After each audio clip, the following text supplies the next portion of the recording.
Bulking tip. After you put butter on your bagel, add some cream cheese.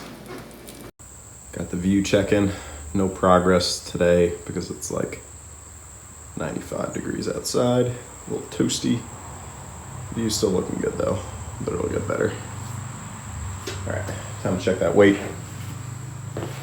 Not expecting anything crazy today, but we'll see. Zero it out.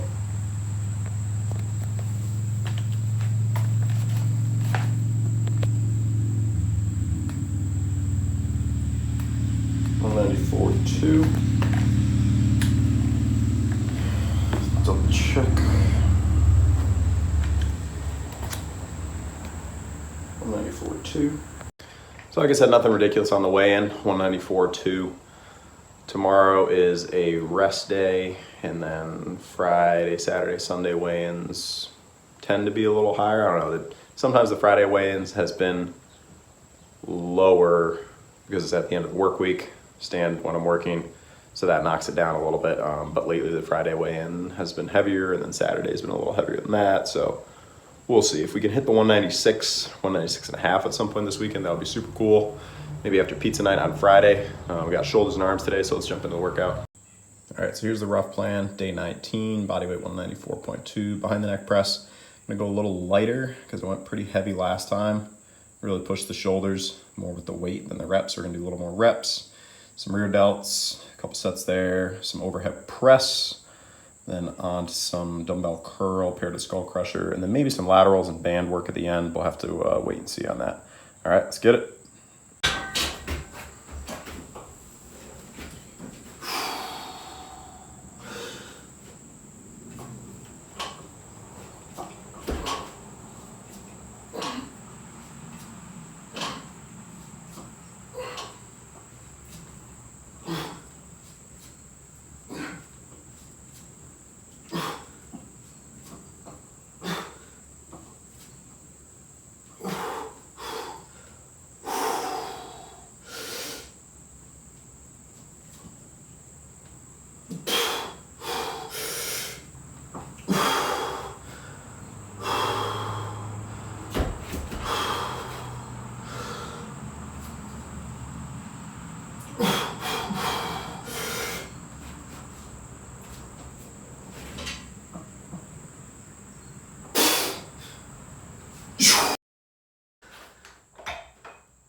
first set, only got 10 reps.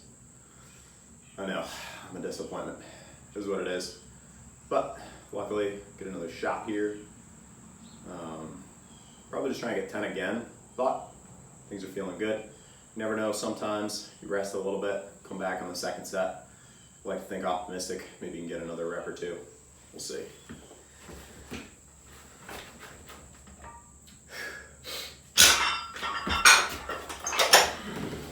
It's only 70 pounds, right?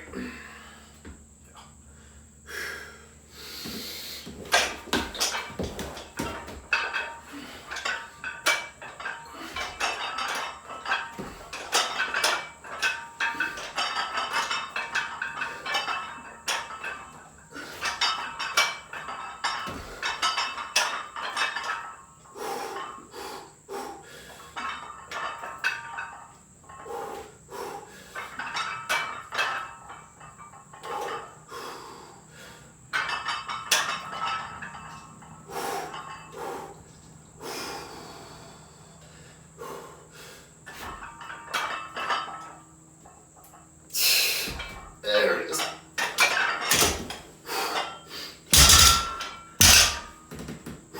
Cool, so got those 2 sets done. Got 12 on the second, which I was super excited about. I was just kind of thinking about goal setting and setting realistic goals. I really don't like that term because sometimes you'll tell someone whatever your goal is, whether it's in fitness, in life, your job, whatever, and they'll say, no, you need to set a realistic goal. And that's always meant well, of course, but a lot of accomplishing goals, maybe 99% of it is mental.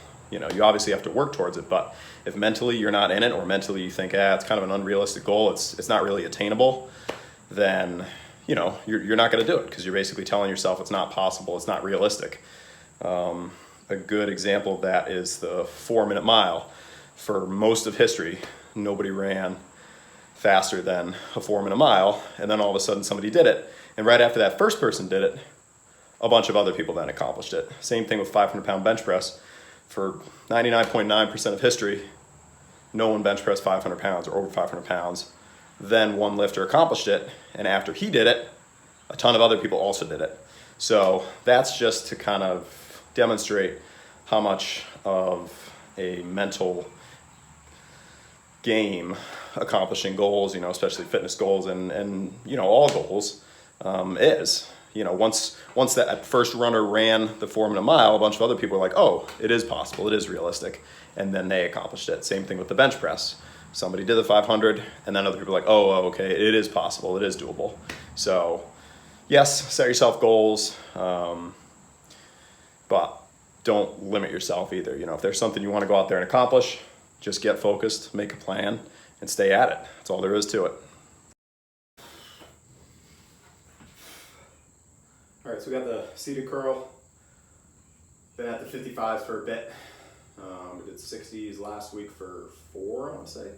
So we'll try and get 4 to 6 this time. I really like the seated curl because it forces you to keep your form a little more solid. Obviously, you can still swing a little bit, but compared to a standing curl, the swing is very limited, so I feel like it's a much better measure of strength and progress. It's kind of like a pause pull-up, pause chin-up. You can hammer out a bunch of ones where you're swinging around and flopping around or whatever, but when you have to pause every rep at the bottom, that really forces the form to be spot on, and you really get a true measurement of strength and if you're progressing. All right, enough chitter chatter. Let's see what we got here.